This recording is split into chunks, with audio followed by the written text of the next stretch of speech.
หอย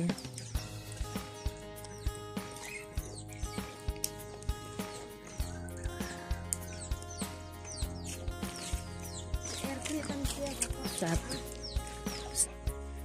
หลังจากเที่ยวทับออกเลี้ยวก็จะได้ประมาณนี้แล้วจากหน่อยเขาสิล่าง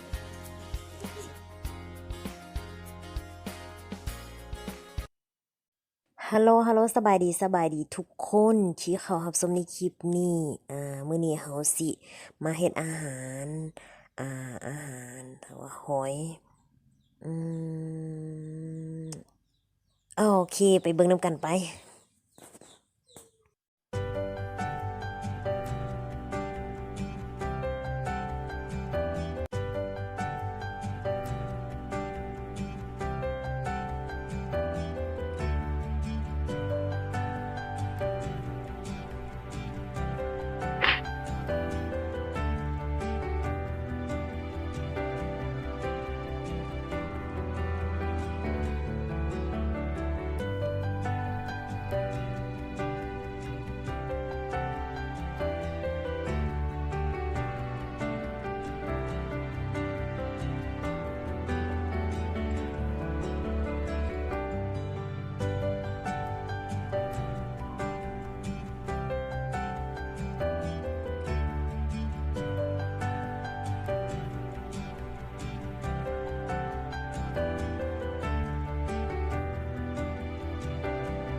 หลังจากเที่ยวทับ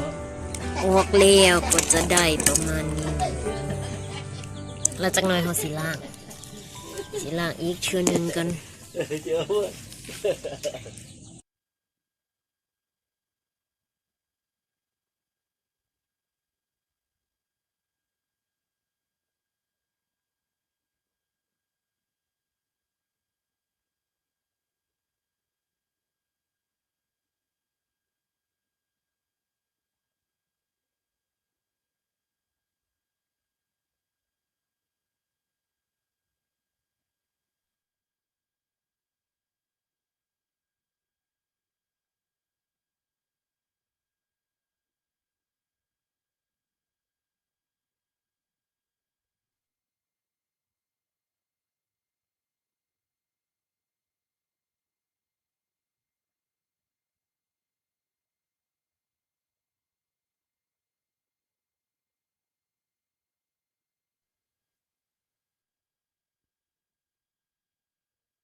ปิ้งหอย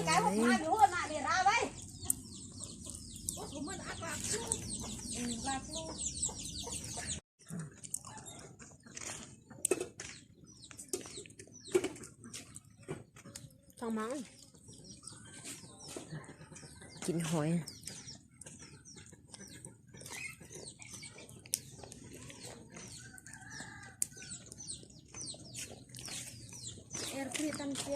แซ่บแซ่บแซ่บ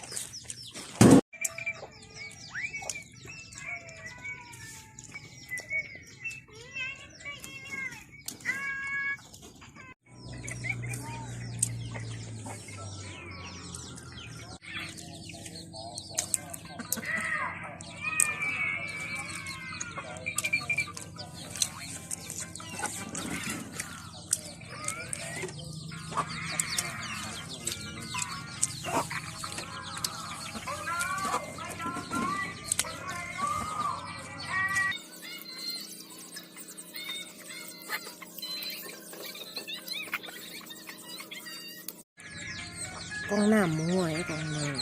ำ พี่เจ้าน้ำโป๊ะ